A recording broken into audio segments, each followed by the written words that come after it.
Yang ketiga yaitu hal yang termasuk hadas kecil. Apa saja? Nah, yang pertama itu sesuatu yang keluar dari kubul, ya. Kubul ini lubang buang, ya. Bisa yang lubang buang itu untuk air kecil atau mungkin air besar, ya. Itu bisa. Ini termasuk hadas kecil.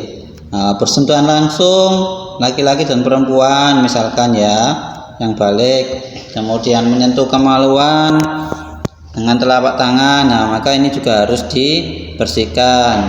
Tidur dalam keadaan tidak tetap, kemudian hilangnya akal, ya, seperti orang gila itu, ya, jangan sampai, naudzubillah. Kemudian syarat wudhu. Nah, ini ada tamyiz, tidak beratas besar, dengan air suci, ya, dan menyucikan. Nah, air suci dan menyucikan maksudnya seperti ini, anak-anak, ya. Air itu sifatnya suci dan bisa untuk berwudu, menyucikan. Nah, apakah ada air lain yang sifatnya suci tapi tidak menyucikan? Ada, anak-anak. Apa itu? Contohnya air campur sirup, ya, air campur susu, ya, mungkin air campur kopi, campur teh. Airnya itu suci, anak-anak, tapi tidak bisa dipakai untuk berwudu, tidak bisa menyucikan. Nah, itu, ya, yang pengertian air suci dan menyucikan. Kemudian rukun fardu wudu, anak-anak, niat ketika membasuh muka. Nah, ini insya Allah kalian sudah urut, ya, bisa dibaca sendiri. Nah, tata cara wudu yang pertama itu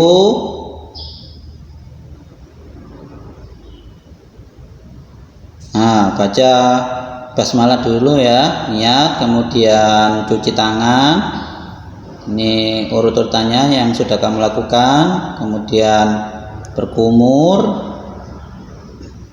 Selanjutnya, nah ini, ya, niatnya tadi bisa dibaca dan bisa tidak, ya, nggak apa-apa. Kemudian setelah kumur, basuh muka. Kemudian membasuh kedua tangan, ya, ingat yang kanan dulu, ya, sampai siku. Nah, ini terjadi pada kita semua tanpa kita sadari. Wudhu kita itu tidak benar, ya, artinya meremehkan. Sikunya masih kering, kemudian tangan lengan tangannya, baju itu tidak dilipat, akhirnya sikunya tidak kena air. Nah, itu tidak boleh, ya. Kemudian selanjutnya mengusap sebagian kepala, ya, bagian saja, kemudian ke arah telinga nanti. Nah, ini kedua telinga. Insya Allah kalian sudah melakukan, ya, mempraktekkan berhari-hari. Karena sebelum sholat kita diwajibkan untuk bersuci dulu atau berwudu. Setelah itu membasuh kedua kaki, ya, sampai mata kaki, anak-anak, ya, dicuci kakinya, jangan cepet-cepet, ya. Mungkin bila ada kotoran yang nyelempit, ya, di bagian sela-sela jari, ya, itu. Kemudian, nah, ini karakter, ya. Yang pertama membaca basmalah, berkumur, ini urut-urutannya yang tadi. Silakan diurut sendiri, dilihat sendiri. Mungkin wudhu selama ini kita ada yang salah atau mungkin tidak urut, ya, bisa dipraktekkan kembali. Kemudian materi selanjutnya yaitu tayamum, anak-anak, ya. Nah, apa yang menjadi syarat tayamum itu? Ya, tidak adanya air pastinya, ya. Kemudian berhalangan menggunakan air.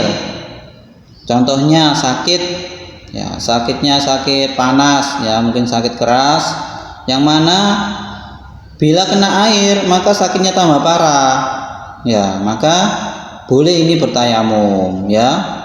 Kemudian telah masuk waktu sholat, ya, menggunakan debu atau tanah yang suci, ya. Ini adalah syarat tayamum. Atau mungkin dalam perjalanan anak-anak, misalkan di pesawat, kemudian airnya kan sedikit ya, nggak mungkin kita wudhu di kamar mandinya segitu banyak, ya cukup tayamum saja, mengusap kursi kemudian melakukan tayamum. Nah, apa rukunnya? Niat. Kemudian ini caranya ya, nggak harus seperti wudhu normal pakai kumur-kumur gitu, tidak ya.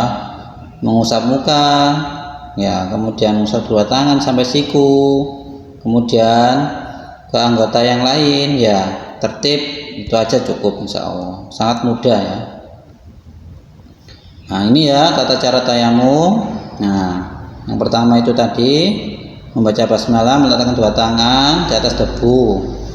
Pak, kalau di kendaraan bagaimana? Ya cukup benda di sekitarmu saja, mungkin bisa kursinya itu kamu tempel, karena hakikatnya anak-anak semua benda ini mengandung tanah atau mengandung debu, jadi tidak apa-apa dipakai tayamum. Tidak harus cari tanah kemudian turun dulu, Pak sopir turun mau tayamum cari tanah dulu, tidak ya, tidak seperti itu. Nah ini ada niatnya juga, silakan boleh diucapkan dan boleh tidak. Ini yang hadas besar anak-anak ya, dan tata cara memikirnya. Nah ini artinya mandi wajib ya, itu seperti anak perempuan yang sudah datang bulan ya, kemudian laki-laki yang mungkin sudah mimpi, itu wajib untuk mandi besar ya. Bagaimana? Niat dulu, kemudian menghilangkan najis. Ini ada tata caranya anak, berbeda dengan wudhu ya.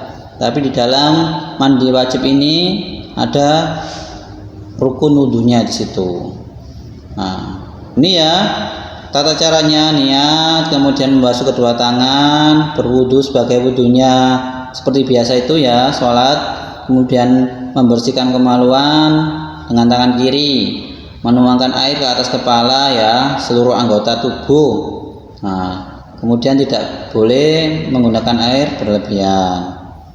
Nah, ini bisa dipraktikkan sendiri anak-anak ya, untuk wudhu rumah. Nah, itu tadi anak-anak ya. Jadi rangkumannya itu toharo ya, itu artinya bersuci ya. Kemudian ada jenis najis-najis, yaitu najis mukhafafa ya, najis mughalladho, najis mutawasito, tadi sudah kita bahas. Silakan kalian bisa jeda dan dibaca sendiri ya.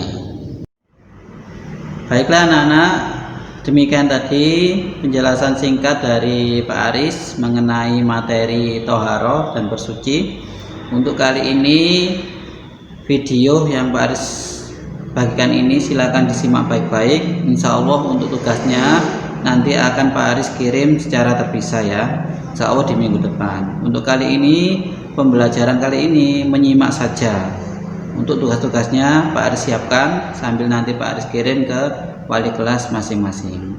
Terima kasih sudah menyimak dari video pembelajaran kali ini.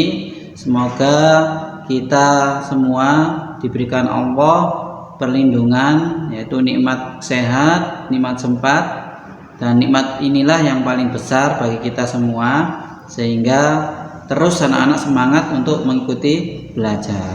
Jangan lupa anak-anak ya, untuk tetap mengikuti protokol kesehatan, pakai masker, kemudian cuci tangan dan jaga jarak. Kalau seandainya tidak begitu penting untuk keluar, ya jangan keluar ya. Tetap ya stay at home, tetap jaga kesehatan masing-masing. Nah, demikian tadi anak-anak, Pak Harus ucapkan terima kasih. Assalamualaikum warahmatullahi wabarakatuh.